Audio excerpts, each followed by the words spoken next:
and today let's begin a new chapter, that is chemical effects of electric current. Before actually going into this chapter, I would like you to recall what all we have learned in our 7th class children. So in our 7th class, it's actually a kind of continuation of your 7th class topic. That is, there we have learned about different effects of electricity. We have learned about the heating effects of electricity. We have also learned about the magnetic effects of electricity. So before watching this video, I would like all of you to actually go through your 7th class textbook once and refresh your knowledge about the various effects of electricity. So today, the topic name, the lesson name is actually chemical effects of electricity. If you remember, then in our 7th class I told you that there is one more effect which you will be learning in your 8th, and that is nothing but chemical effects. So apart from only having heating effect and magnetic effect, electricity does bring a change in the chemical composition of a substance too. So that we will be learning later. So I want you to first refresh your knowledge, first to get a good grip over the heating effects and the magnetic effects. So to begin with today, as it's just an introductory class, I would like to just recall some of the terms that were used in our 7th class lesson. So what is that? We have like conductors and we have insulators, right? We all know what are conductors? Those substances which allow electricity to flow through them, right? So they are called as conductors. So among them we have like good conductors and poor conductors. Poor conductors or non-conductors are those which do not allow electricity to flow through them. We all know that. We have seen various examples of such substances also. So in order to test whether a particular substance is a good conductor of electricity or not, what did we do? What have we learned in our 6th class also? We have learned about it, and even in our 7th. What was it? You can simply set up a small circuit like this, a simple circuit like this, with the substance in question between A and B points. Can you just recall what are all these? What are these components of the circuit? Here you can see a long line and a short line. What do they indicate? They indicate the positive terminal of the battery and the negative terminal of the battery or a cell. Because I have drawn only one long line and one short line, it means that it is one cell.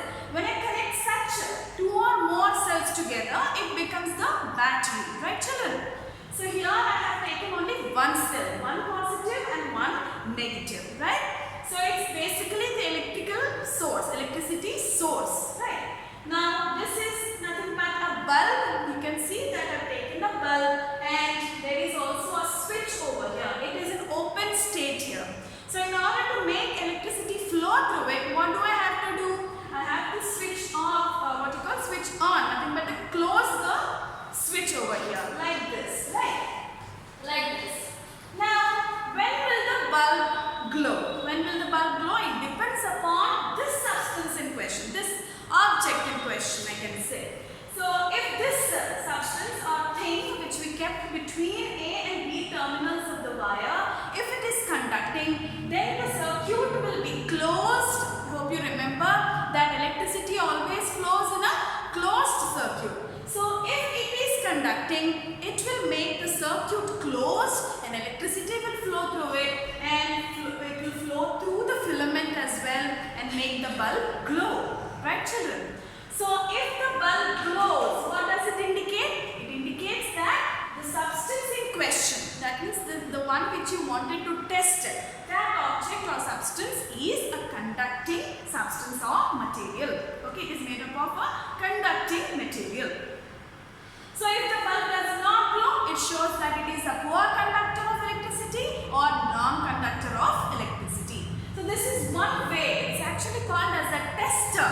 How do you test a conducting and a non-conducting material? So is it okay? Why is it called as heating effect? It is based on heating effect of electric current, children. Why is this way of testing the conducting and the non-conducting material is based on heating effects, I'm saying? Because here the filament, as you can see, so we are making use of the heating effect of electricity only. The electricity flows through the filament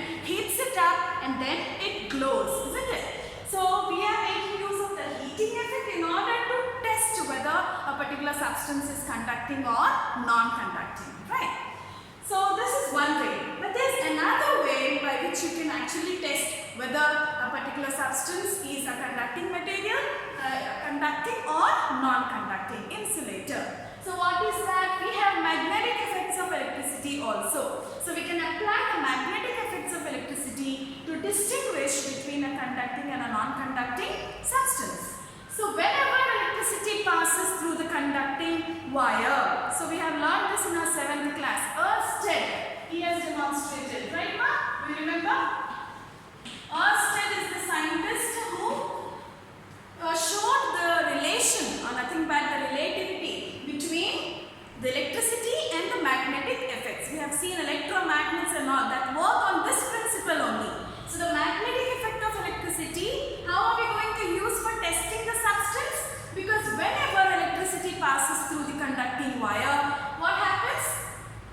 It produces magnetic field around the conducting wire. Whenever a magnetic field is produced, it can be detected by a compass. We are using a small magnetic compass over here. Whenever electricity passes through this, because you can see it is coiled, okay? Wire, it is actually coiled around the magnetic compass and the various components are assembled in this manner. Now whenever electricity passes through it, so when will that happen? When you switch this switch on, when you turn this switch on, the electricity will flow. If AB, this substance or this material, if it is conducting, it makes the circuit closed and electricity will pass through it. So whenever it passes, what happens? Because electricity, whenever it passes through a conducting wire, it produces magnetic field around it, and that magnetic field is detected by the magnetic compass. Whenever you see any deflections in the magnetic compass needle, you can say that the particular material that we have taken for testing is a conducting material. If there is no deflection, you can say that it is a non-conductor. So hope you understood. Based on the heating effect and magnetic effect, we are able to actually test whether a particular substance or object or material is conducting or non-conducting. So this is just the introduction, children. In my next video, I will be talking about the actual chemical effects of electricity, what an electricity does actually. In order to understand this, we have some experiments also, and we will be seeing all this in our next video.